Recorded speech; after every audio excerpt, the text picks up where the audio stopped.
Hello मेरे प्यारे दोस्तों, मेरे प्यारे विद्यार्थियों, आप सभी का मेरा नमस्कार। मैं हूं तृप्ति पांडे, जो आपके साथ आज शेयर करने वाली हूं एक ऐसा वीडियो जो एग्ज़ाम में आपको कुछ ना कुछ नंबर्स जरूर गेन करा सकता है, क्योंकि ये क्वेश्चन जो हैं वो इलेक्ट्रिसिटी बेस्ड न्यूमेरिकल है और ये एग्ज़ाम में बहुत अच्छे तरीके से पूछे जाते हैं। ठीक है, तो चलिए हम न्यूमेरिकल देखते हैं। देखने से पहले ये देख लेते हैं कि हमें जो बेस पढ़ाया गया है, जितने भी थ्योरी कराई गई हैं उसको हमने देखा हुआ है। अगर आपने नहीं देखा हुआ है तो आप पीछे चैनल पर जीआईसी मास्टर चैनल पर जाकर आप मेरी वीडियोस को भली भांति देख सकते हैं, समझ सकते हैं। और यदि आपको कुछ तकलीफ है, कुछ नहीं समझ में आए, तो आप कमेंट बॉक्स में, कमेंट सेक्शन में आप कमेंट भी कर सकते हैं। एंड इसी के साथ आज हम शुरू करने वाले हैं अपना नया टॉपिक, और वो है न्यूमेरिकल, जो कि आपको पिछले भी वीडियोस में बताया गया है। एंड ये नई वीडियो आपके लिए है जो मल्टीपल चॉइस भी देता है एंड थोड़ा सर्किट के हिसाब से भी जो क्वेश्चन आते हैं वो भी क्वेश्चन आपको कराए जाएंगे। तो चलिए देखते हैं क्वेश्चन में हमसे क्या पूछ रहा है एंड क्वेश्चन बेस्ड कैसे होता है, कैसे हम उसको सॉल्व करते हैं, उसका सोल्यूशन कैसे निकाला जाता है। हम इस वीडियो में उन सभी चीज़ों की क्या करेंगे, बात करेंगे। चलिए देखते हैं कि एक बैटरी है जो कितनी है, 10 वोल्ट की है। एक बैटरी कितने वोल्ट की है, 10 वोल्ट की है। हे भैया, वोल्टेज कितना दिया गया है, 10 वोल्ट। वोल्टेज कितना दिया गया है, 10 वोल्ट। कह रहा है कि जो आपके यहाँ बैटरी लगी है उसका वोल्टेज 10 वोल्ट है। ठीक है, और साथ ही साथ कह रहा है कि उसमें जो चार्ज आ रहा है, जितना चार्ज पार्टिकल्स मूव कर रहे हैं उनकी वजह से जो चार्ज हमें कलेक्ट हो रहा है वो कितना है, Q इज इक्वल टू 20,000। मन में ये बात आती है क्यों Q लिखा गया है, तो भैया जो वोल्टेज होता है उसको V से डिनोट करता है, चार्ज को Q से। कैपिटल Q भी लिख सकते हो और स्मॉल q भी लिख सकते हो, कोई भी रोक टोक नहीं है और ना ही ये किसी भी टीचर के द्वारा गलत काटा जा सकता है। ठीक है, तो इसी के साथ देखते हैं कि एक बैटरी है जिस 10 वोल्ट की है और उसमें कितना चार्ज आ रहा है, 20,000 कूलम चार्ज आ रहा है। थ्रू अ रेजिस्टेंस किसके द्वारा आ रहा है, 20 ओम के रेजिस्टेंस के द्वारा। तो R इज इक्वल टू कितना दिया है, 20 ओम दिया गया है। And the work done is 10 second. तो आपको बताना है कि उस बैटरी के द्वारा 10 सेकेंड में कितना कार्य किया गया। तो टाइम कितना दिया है भैया, 10 सेकेंड में दिया गया है। कितने सेकेंड में वर्क डन निकालने के लिए कहा गया है, 10 सेकेंड में। देखिए, आपको ये नहीं देखना है कि जितने भी आपको पॉइंट ऑफ व्यू के अकॉर्डिंग दिया गया है तो आप सभी का यूज करिए। हम इसीलिए कभी ना कभी गलत हो जाते हैं कि अगर R दिया है, T दिया है, तो हम कौन से फॉर्मूले का यूज करें कि यहाँ पर ये आ जाए। देखिए, ये सब हमें नहीं सोचना, हमें ये देखना है कि हमसे डायरेक्टली पूछा क्या है। और आपसे जो पूछा है वो पूछ रहा है वर्क डन इसका कितना होगा, यही पूछ रहा है। और work done is equal to क्या होता है, V is equal to W upon Q होता है। V इज इक्वल टू क्या होता है, W अपान Q होता है। तो W इज इक्वल टू क्या होगा, V इंटू Q होगा कि नहीं।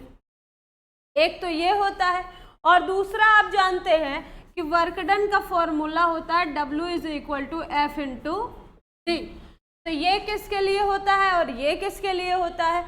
तो जब हम करंट की बात करेंगे, किसी भी चैप्टर में करंट की बात कर रहे हैं, किसी ऐसे चीज में जिसमें हम वोल्टेज की बात कर रहे हैं, बैटरी की बात कर रहे हैं, तो वहां पर हम चार्ज पार्टिकल वाला लगाएंगे, W is equal to V into Q।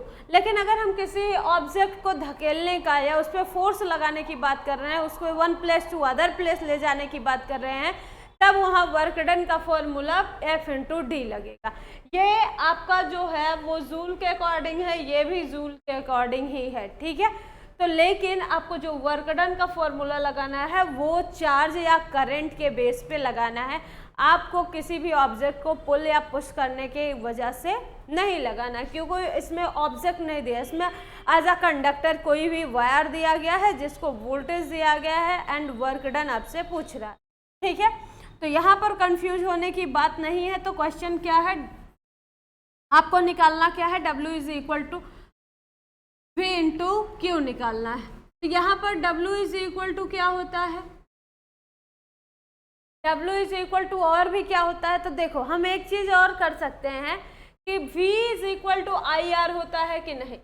V is equal to I R होता है या आर आई होता है। देखो इसमें आर दिया गया है बट आई नहीं दिया गया है, तो आई क्या हम निकाल सकते हैं, ऑफ कोर्स हम निकाल सकते हैं। तो देखो अगर हम वो यूज करेंगे तो V यूज नहीं होगा, तो हमें क्या करना है, दोनों फॉर्मूले देख लो। एक होता है V is equal to I R into Q is equal to क्या होता है, आई इंटू टी होता है, यही होता है। Q is equal to I into T होता है, I is equal to Q upon T होता है, ठीक है। तो आपको 10 सेकेंड में बताना है। यहाँ पर हमें करंट नहीं दिया गया है, ठीक है, हमें क्या नहीं दिया गया है, करंट नहीं दिया गया है, रेजिस्टेंस दिया गया है एंड टाइम भी दिया गया है। चार्ज आपको इतना का दिया है। अगर आप चार्ज को नहीं भी चेंज करना चाहते हैं तो भी आप इस क्वेश्चन को कर सकते हैं, अगर आप चेंज करना चाहते हैं तो भी कर सकते हैं। तो हम कहेंगे कि आप चेंज मत करिए। क्यों नहीं करें ये भी पूछ लो। देखिए क्योंकि हम V इज इक्वल टू अगर आई आर लिखेंगे तो Q is equal to Q ही लिखो, ठीक है, क्यों लिख दिया, कोई तकलीफ। देखो ध्यान से, W is equal to V into Q था, हो गया। हमें पता है V की वैल्यू इसमें है, दी गई है 10 वोल्ट, फिर भी हमने क्या कर दिया, उसको चेंज कर दिया। आप चाहे ना भी चेंज करें, लेकिन हमने क्या कर दिया, चेंज कर दिया, बिकॉज हमें टाइम चाहिए, क्योंकि 10 सेकेंड में वो पूछ रहा है वर्क डन कितना कर रहा है। तो जब तक यहाँ से हम एक क्वांटिटी को हटाएंगे नहीं, तब तक हम ये नहीं जान पाएंगे कि 10 सेकेंड में कितना वर्क डन हो रहा है, ठीक है। तो V is equal to I R लिख दिया एंड Q को सेम टू सेम रख दिया। I इज इक्वल टू क्या होता है, Q अपान T होता है। I इज इक्वल टू क्या होता है, Q अपान T होता है। अगर हम चाहें तो वही यूज कर ले, क्योंकि हमें R पता है, Q पता है, बट I नहीं पता है। तो हम I निकालने की कोशिश ना करके हम क्या कर दें, I is equal to Q upon T कर देते हैं, इंटू R है ही एंड Q यहाँ पर भी है, तो इसको हम क्या लिख सकते हैं, Q into Q square R अपान T लिख सकते हैं कि नहीं लिख सकते हैं। तो यहाँ पर R is equal to VI भी कर सकते हैं। आप इसको कई तरह से तोड़ मरोड़ के कर सकते हैं, लेकिन अगर T आ गया तो आपको परेशान होने की ज़रूरत नहीं है।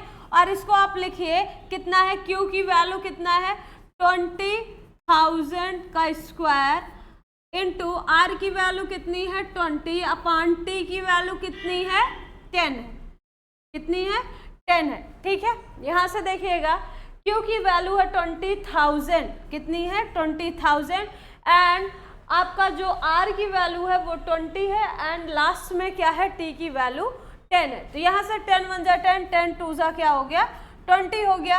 इसका जब स्क्वायर तोड़ोगे तो कितना आएगा, 2 2 जा 4, 1 2 3 4 5 6 7 8, 0 इंटू 2 आएगा, क्योंकि अब आप इसका स्क्वायर करेंगे तो इतना ही आएगा, 4 2 जा 8 एंड इसको 10 की पावर में चेंज कर दो, 3 3 6 2 8, 10 की पावर 8 हो गया। इसका मतलब है वर्क डन एक तो ये हो सकता है, अकॉर्डिंग टू मल्टीपल बेस आ सकता है ना, तो आपको चेंज करने के लिए या तो ये क्वांटिटी आ सकती है। एंड सेकेंड चांसेस क्या है इसके, सेकेंड चांसेस देखते हैं अगले फॉर्मूले से। जब हमें सीधा सीधा दिया गया तो हम ज़्यादा कुछ नहीं करेंगे, W is equal to V into Q कर देंगे। W is equal to V की वैल्यू आपको कितनी दिख रही है, V की वैल्यू है 10 वोल्ट, कितनी है 10 वोल्ट है एंड Q की वैल्यू कितनी है 20,000 है, कितनी है 20,000 कूलम है। तो अगर आप इसको मल्टीप्लाई करेंगे तो यहाँ पर क्या आ जाएगा 2 लाख आ जाएगा कि नहीं, कितना आ जाएगा 2 लाख। वर्क डन इसका कितना हो जाएगा 2 लाख हो जाएगा। मतलब W is equal to 2 into 10 की पावर 5 जूल, ठीक है, एक ये हो सकता है। एंड लास्ट में T का यूज करके भी आप निकाल सकते हैं, और वो कैसे, देखो थर्ड तरीका क्या है इसका। अगर आपसे T के बेस पे पूछ रहा है तो देखिए पहले तो हम निकाल लेते हैं I की value. I is equal to क्या होता है V upon R, I is equal to V upon R होता है, और ये किसके थ्रू हमें समझ में आता है, ओम्स लॉ के अकॉर्डिंग। ओम्स लॉ के अकॉर्डिंग क्या पता चलता है, I is equal to V upon R होता है। तो I is equal to V की वैल्यू कितनी है 10 अपान R की वैल्यू कितनी है 20। तो इसको डिवाइड कर दो, 1/2 को डिवाइड करेंगे तो कितना आएगा 0.5 एम्पियर। यहाँ पर करंट जो फ्लो हो रही है इस वायर में, इस कंडक्टर में, वो कितना है 0.5 एम्पियर है। अब आपको बताना है कि वर्क डन कितना हुआ, तो W इज इक्वल टू क्या कर देंगे, V इंटू Q कर देंगे। तो W इज इक्वल टू क्या है, Q की वैल्यू हमें पहले से ही पता है, V की वैल्यू हम रखेंगे। V की वैल्यू क्या दिया गया है, देखो V की वैल्यू है 10 और Q को लिख सकते हैं I इंटू T। देखो V को V ही लिखा है, Q को लिख दिया I इंटू T, तो हो जाएगा W is equal to 10 into I की वैल्यू कितनी निकली है 0.5 एंड T की वैल्यू कितनी है 10, तो 10 10 100 इंटू 5 करेंगे तो 50 जूल आएगा। कितना आएगा 50 जूल, बिकॉज क्या होगा 1 पॉइंट पर डेसिमल नंबर लग जाएगा। तो इसके भैया 3 आंसर आ रहे हैं, वो भी अलग अलग। तो कंडीशन किस पर डिपेंड करता है, मल्टीपल चॉइस पे, कि कौन सा फॉर्मूला लगाकर आएगा। ठीक है, यहाँ पर आपको एक बात और ध्यान रखना है, किसी भी हाल में आपको टाइमिंग लेनी है। बिना टाइम वाला जो मैंने किया हुआ है वो वाला इसका आंसर नहीं होगा, बिकॉज ये पूछ रहा है कि जो 20,000 कूलम चार्ज है वो 10 सेकेंड में कितना वर्क डन करता है। टाइम के साथ साथ आपको चलना है, विदाउट टाइमिंग के आप नहीं बताएंगे। अगर आप ऐसा करते हैं तो वो गलत माना जाएगा। ठीक है, चलिए अगर ये क्वेश्चन समझ में आया तो इसी के साथ बढ़ते हैं अगले वाले क्वेश्चन पे और उस पर देखते हैं क्या पूछा गया है। दूसरा क्वेश्चन क्या कह रहा है आपसे, a boy regards that 4000 joule of work is required to transfer 10 coulomb charge between 2 points of a resistor of 50 ohm, the current passing through it. ठीक है, क्वेश्चन को ध्यान से देखिएगा, क्या क्या दिया गया है इसमें। एक लड़का है जो क्या कर रहा है 4000 जूल वर्क कर रहा है। कितना है 4000 जूल। इसका मतलब W इज इक्वल टू कितना दिया गया है 4000 जूल दिया गया। अखिया मून के लिखिए भैया, जहां जूल लिखा हुआ है फटाफट समझ लो वो क्या दिया गया है, वर्क या एनर्जी दिया हुआ है। तो यहाँ पर वो वर्क डन कर रहा है, इसलिए हमें पता है कि वर्क दिया गया है, नॉट फॉर एनर्जी। ठीक है, तो यहाँ पर उसे रिक्वायर्ड कितना है, कितना चार्ज कर उसे ज़रूरत है कि वो इतना मतलब ट्रांसफर कर सके, इतना वर्क कर सके। इसके लिए उसे कितने कूलम चार्ज की आवश्यकता हो रही है, वो है आपका Q is equal to 10 coulomb. कितना है 10 कूलम। एक आदमी है जिसको एक स्थान से दूसरे स्थान तक जाने में 4000 जूल वर्क करना पड़ रहा है। कितना 4000 जूल। एक आदमी है जिसको एक बिंदु से दूसरे बिंदु तक जाने में 4000 जूल कार्य करना पड़ रहा है। ठीक है, और कितना कूलम चार्ज ले जा रहा है, वो जो पॉजिटिव चार्ज है वो कितना है 10 कूलम चार्ज, वो एक पॉइंट से दूसरे पॉइंट तक ले जा रहा है। ठीक है, और कह रहा है कि इसमें जो रेजिस्टेंस है वो कितना है 50 ओम का है। कितना है 50 ओम का है। तो बताइए कि इसमें कितनी करंट फ्लो होगी। ठीक है, आपको क्या क्या दिया गया है, एक तो वर्क डन दिया है, दूसरा चार्ज दिया है, तीसरा रेजिस्टेंस दिया है, एंड आपसे पूछ रहा है आई के बारे में। तो आपको क्या लगता है कि आप कौन सा फॉर्मूला लगाकर इसको निकाल सकते हैं। तो आपको ओम्स लॉ के अकॉर्डिंग पता है, बस कहने के लिए पता है कि ऐसे ही पता है, पता होता है, कुछ चीज़ें बताई नहीं जाती ना, तो इसलिए आप मत कहिएगा कि आपको नहीं आता है, आपको सब आता है। देखिए, तो यहाँ पर ओम्स लॉ के अकॉर्डिंग क्या बताया जाता है, ओम्स लॉ के अकॉर्डिंग क्या बताया गया है, V इज इक्वल टू क्या होता है RI होता है। V इज इक्वल टू क्या होता है RI होता है। तो I इज इक्वल टू कितना होता है V अपान R होता है। I इज इक्वल टू क्या होगा V अपान R, क्योंकि यहाँ पर आपको जो I की वैल्यू है वो नहीं दी गई है, आपको जो दिया गया है वो V दिया गया है, R दिया गया है, बट I नहीं दिया गया है। तो हम I को फाइंड करने के लिए क्या करेंगे, ओम्स लॉ लगाएंगे, और ओम्स लॉ के अकॉर्डिंग देखते हैं V की वैल्यू कितनी है V की वैल्यू आपको नहीं दे रखी है, बट आप इसको निकाल सकते हैं। देखो ना V पता है ना I पता है, तो V इज इक्वल टू क्या होता है, V is equal to W upon क्या होता है, Q होता है। V is equal to W upon Q होता है, और साथ में नीचे क्या है इसके R है। I is equal to V upon R, तो V is equal to W upon Q and then upon R जो लिखा है वो है। अब इसको देखो, W भी पता है, Q भी पता है, R भी पता है, तो क्या अब I निकल सकता है, ऑफकोर्स निकल सकता है। तो I इज इक्वल टू क्या होगा, W अपान QR, ठीक है। ये इससे मल्टीप्लाई कर जाएगा, डिनोमिनेटर में चला जाएगा, ठीक है। यहाँ पर W की वैल्यू है 4000 जूल, 4000 जूल। Q की वैल्यू कितनी है, 10 कूलम है। R की वैल्यू यहाँ से देख के बताइए कितना है, 50 ओम है। R की वैल्यू कितनी है, 50 ओम। 2 जीरो से ऊपर के 2 जीरो कट गए, 1 का कोई सेंस अब बचा नहीं है। तो 5 1 जा 5, 5 8 जा कितना होता है, 40 होता है। 5 1 जा 5, 5 8 जा 40, इसका मतलब 8। I is equal to 8 ampere आया। कहने का सेंस ये है कि उस बॉय द्वारा जो करंट पास कराया जा रहा है वो कितने एम्पियर का कराया जा रहा है, 8 एम्पियर का करंट वो क्या कर रहा है, पास कर रहा है, ठीक है। अगर उसने किसी कंडक्टर को लिया है तो एक पॉइंट से दूसरे पॉइंट तक ले जाने में उसने कितना कार्य किया था, 4000 जूल, और उसमें उसका जो करंट फ्लो हो रहा था वो कितना था, 8 एम्पियर का था, ठीक है। इसी के साथ बढ़ते हैं थर्ड क्वेश्चन की ओर। एंड थर्ड क्वेश्चन में आपसे पूछा हुआ है, what is the maximum resistance which can be made using the resistors each of 1/5 ohm. कह रहा है कि what is the maximum resistance, किस टाइम पर सबसे अधिक रेजिस्टेंस होगा।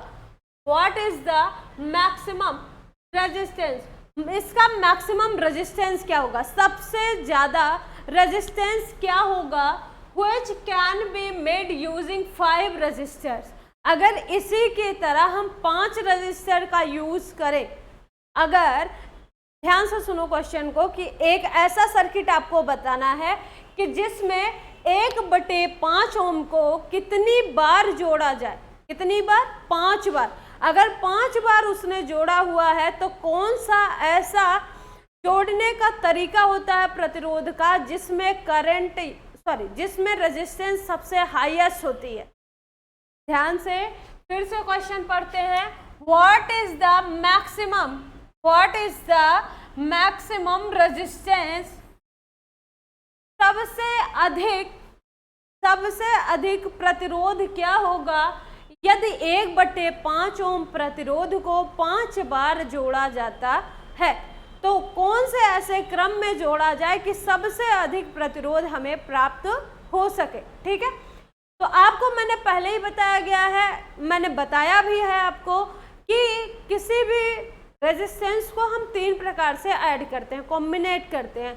कॉम्बिनेशन का फर्स्ट लॉ क्या बताया था, या तो आप उसको सीरीज में ऐड कर सकते हैं, दूसरा आप पैरेलल में यूज कर सकते हैं कॉम्बिनेट करके, एंड थर्ड टाइम क्या है कि दोनों को मिला के आप करिए, पैरेलल और सीरीज दोनों को कनेक्ट करके देन आप क्या करिए, उसको कॉम्बिनेट करिए।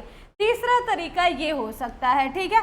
तो इन तीनों तरीकों में चलिए आप बताइए कि कौन से ऐसे तरीकों में ऐड करने पर हाईएस्ट करंट या हाईएस्ट रेजिस्टेंस हमें मिलता है। करंट को छोड़ो, पहले रेजिस्टेंस बता दो। सबसे हाईएस्ट रेजिस्टेंस किस पोजीशन में मिलता है, पैरेलल में या सीरीज में। वेरी गुड आंसर, और वो है क्या, सीरीज में। जब भी हम किसी रेजिस्टेंस को सीरीज में कनेक्ट करते हैं देन वहां पर हमें मैक्सिमम रेजिस्टेंस फाइंड आउट होता है, एंड अगर हम उसी रेजिस्टेंस को हम पैरेलल सीरीज में कॉम्बिनेट करते हैं देन हमें सबसे कम रेजिस्टेंस फाइंड आउट होता है किसी भी सर्किट के अंदर।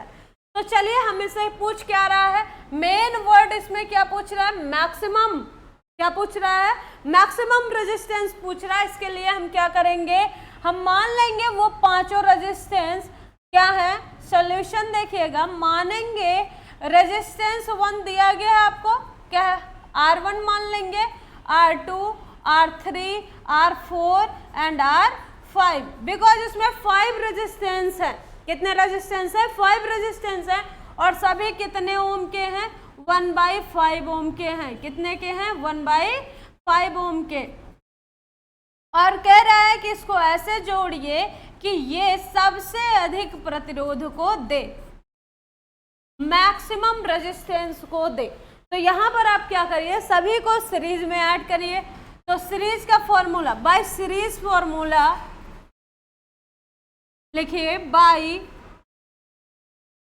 Resistance series formula, resistance series formula, series combination formula. ध्यान है दोस्तों, सीरीज फॉर्मूला के अकॉर्डिंग देखिएगा, सीरीज में रेजिस्टेंस का फॉर्मूला क्या होता है? R is equal to R1 plus R2 plus R3 plus R4 plus R5। ठीक है, तो यहाँ पर R1 की वैल्यू आपको जितनी दी गई है उतना 5 तक भी दिया गया है। तो R1 is equal to 1/5, R2 is equal to 1/5, R3 is equal to 1/5, R4 is equal to 1/5, R5 is equal to 1/5। सभी को इक्वल दिया गया है। अब यहाँ पर हम देखते हैं कि इसका एलसीएम क्या आता है।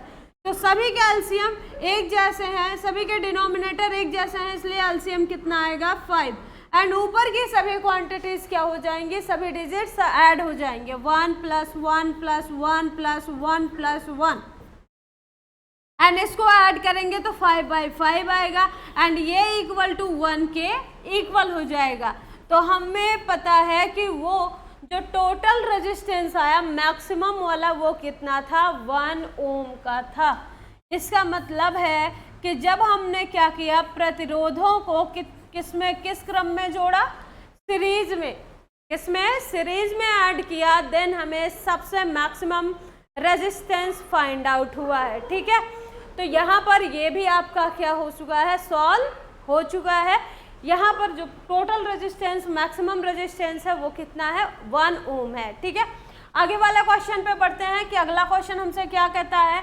अगले क्वेश्चन में कहा है आपको कि resistance between A and be in the given figure will be. जो ए और बी है, देखो पॉइंट ए और बी के पास आपसे पूछ रहा है इसमें टोटल रेजिस्टेंस क्या होगा। इस सर्किट में जो टोटल रेजिस्टेंस है वो क्या होगा। सर्किट में आपका वो नहीं लगा है क्या? बता सकते हैं क्या नहीं लगा है? बिल्कुल बताइए, बताइए क्या लगा, क्या नहीं लगा है? हाँ, बैटरी लगा नहीं है। बिना बैटरी के करंट फ्लो नहीं होगा, तो बैटरी लगा दीजिए एंड देन स्विच मन करे लगाओ, मन करे ना लगाओ, क्योंकि ये सर्किट में आपसे सिर्फ रेजिस्टेंस पूछा है। सर्किट पहले से दे रखी है, क्वेश्चन में हमें भली भांति पता है। जो देता है सिर्फ कभी कभी क्या करता है, केवल रेजिस्टेंस फाइंड आउट करने के लिए देता है, आपको पूरा सर्किट बनाने के लिए नहीं देता है। ठीक है, क्लोज सर्किट नहीं है, ओपन सर्किट है। आपको इस सर्किट में बताना है कि ए से बी तक टोटल रेजिस्टेंस क्या होगा। तो यहाँ से देखिए कि ये आपके घर की टिब्बल है। ये क्या है? आपके घर की टिब्बल है। ठीक है, यहाँ से पानी निकलना शुरू होता है। यहाँ से पानी क्या होता है? निकलना शुरू करता है, यहाँ जाता है एंड देन फिर यहाँ तक पहुँचता है। अब यहाँ से आपके टिब्बल का जो रास्ता गया है, जहाँ से पानी जा रहा है, अब वहाँ से वो 2 भागों में टूट गया है। एक नाली इस तरफ गई है, एक नाली इस तरफ गई है, 2 नालियाँ निकल चुकी हैं। तो अब आपको पता है कि जो पानी एक नाली से आ रहा था, अब वही पानी 2 नालियों में बट जाएगा। तो एक नाली का पानी अब कितने भागों में बट गया? 2 भागों में बट गया। कितने भागों में बट गया? 2 भागों में बट गया। अगर ये 2 भागों में बट गया है तो इसके बाद क्या होगा कि 2 भागों में बटने के बाद ये थोड़ा आगे जाएगा, फिर यहाँ से भी ये कितने भागों में बटेगा? 2 भागों में। फिर यहाँ से आगे आएगा तो ये 1 भाग में बटते हुए यहाँ से इसको लेते हुए यहाँ से फिर 1 हो जाएगा। तो यहाँ पर आपको एक बात ध्यान से समझनी है कि जब हम किसी एक ही पर्टिकुलर लाइन पे चलते हैं तो वो सीरीज होता है। जब हम रेजिस्टेंस को एक ही लाइन में क्या करते हैं? ऐड करते हैं, तो वो सीरीज रेजिस्टेंस होता है। लेकिन जब वही अलग अलग ऐड हो जाता है तो उसे कहते हैं कि ये पैरेलल में है। तो अब यहाँ पर देखिए ऐसे कौन कौन से रेजिस्टेंस है जो पैरेलल में कनेक्ट हुए हैं। तो हमें दिख रहा है कि 10 ओम, 20 ओम एंड 50 ओम, ये तीनों किस में ऐड हुए हैं? पैरेलल कॉम्बिनेशन में है एंड ये सीरीज में है। तो हम पहले सोल्यूशन देख लेते हैं। इसको मान लेते हैं R1 is equal to 10 ohm, R2 is equal to 10 ohm, R3 is equal to 20 ohm, R4 is equal to मान लेते हैं 50 ओम। हमें टोटल निकालना है, लेकिन सबसे पहले हम क्या करेंगे, इसमें ये और ये तीनों को पहले रेजिस्टेंस को हम सॉल्व करेंगे पैरेलल में एंड जो फिर से आएगा तो इन तीनों को मिलाकर कहीं एक जगह स्टोर हो जाएगा। तो वो और ये दोनों एक दूसरे के साथ सीरीज में हो जाएंगे, देन हमें कंप्लीट रेजिस्टेंस मिलेगा। देखिएगा जैसे फिगर के अकॉर्डिंग हमने क्या देखा, 10 10 20 50, 10 10 20 50 दिया गया है। अब यहाँ पर देखिएगा ये किस में कौन कौन से किस में ऐड हुए हैं, R2, R3 एंड R4 जो है वो एक दूसरे से पैरेलल में कनेक्टेड है। तो बाय फॉर्मूला के अकॉर्डिंग क्या होता है, जब हम क्या करते हैं किसी भी रेजिस्टेंस को पैरेलल में कनेक्ट करते हैं तो वहाँ पर जो फॉर्मूला जनरेट होता है वो आपको बताया गया है कि 1/R is equal to 1/R1। इसमें 2 को, 3 को और 4 को कनेक्ट किया गया है। यहाँ से देखिए अगर ये 4 को कनेक्ट किया है तो 3 ही हम ऐड कर रहे हैं, एक को छोड़ रहे हैं ना, तो इसका मतलब है हम टोटल रेजिस्टेंस पर नहीं पहुँचेंगे। इसका ये सेंस है कि हम अगला एक नया रेजिस्टेंस फाइंड आउट करेंगे जो इन तीनों का कॉम्बिनेशन होगा। ठीक है, चलिए वैल्यू रखते हैं एंड नए रेजिस्टेंस का पता लगाते हैं कितना है। R2 की वैल्यू है 10, R3 की वैल्यू है 20 एंड R4 की वैल्यू है 50 और तीनों का एलसीएम कितना होगा, तीनों का एलसीएम कितना होगा 10 20 50 का। यहाँ पर होगा 2 5 जा 10, 2 10 जा 20 और 2 5 जा 2 2 जा 4 1 5, 2 5 जा 10। यहाँ 2 5 जा 10 हो गया एंड 25, 5 1 जा 5, 5 1 जा 5 एंड 5 5 जा 25, 5 से फिर निकलेगा तो 5 5 जा 25, 2 जा 50, 2 जा कितना हो जाएगा 100। मतलब इसका जो क्या निकलेगा एलसीएम निकलेगा वो कितना हो जाएगा 100। कितना 100 आ रहा है, तो इसका एलसीएम लिखिए 100। 10 10 जा कितना होता है, 10 से 100 में डिवाइड किए 10, 10 1 जा 10, 25 जा 100 एंड 1 5 जा 5 प्लस 52 जा 100, 2 1 जा 2। ऐड करो 1/R5 इज इक्वल टू क्या होगा 10 5 15 to 17/100 कितना आएगा 17/100 आएगा। तो R is equal to R5 is equal to क्या होगा 100/17 ओम, यही कुछ आएगा 100/17 ओम। लेकिन अभी हमने कितने रेजिस्टेंस को ऐड किया 3 को, अभी एक बचा हुआ है। तो चलिए देखिएगा वो अगला जो बचा हुआ है वो क्या है कि ऐसे सीरीज था, ऐसे बना था, यहाँ पर एक रेजिस्टेंस लगा हुआ था एंड यहाँ पर 3 लगे हुए थे। अब वो तीनों मिलाकर एक रेजिस्टेंस में बदल गए एंड यहाँ पर बैटरी लगी हुई थी और ये बैटरी थी माइनस से प्लस। तो यहाँ पर देखिएगा ये आया 100/17 और इसका नाम हमने नया रखा था R5। उन तीनों को ऐड किया तो हमें R5 मिला एंड ये पहले से ही कितना था R1 10 ओम था। कितना ओम था 10 ओम। अब हमें पता चल जाएगा कि पॉइंट ए से पॉइंट बी तक टोटल रेजिस्टेंस क्या था। तो यहाँ पर ध्यान से देखिए ये एक ही लाइन में है इसलिए ये सीरीज में कनेक्शन कहा जाएगा। ठीक है, तो सीरीज का कनेक्शन क्या है R is equal to R1 plus R5।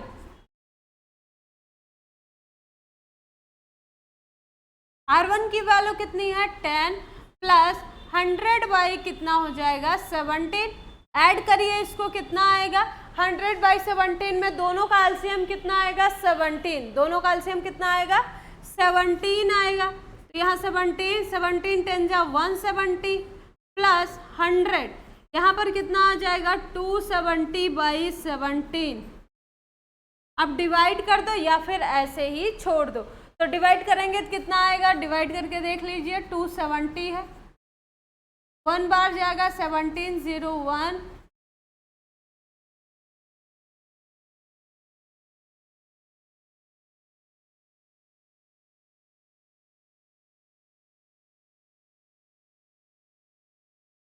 $15.8 something आएगा। ठीक है, तो पूरा करने से अच्छा है कि थोड़ा बहुत करने के बाद हम क्या करते हैं, छोड़ देते हैं।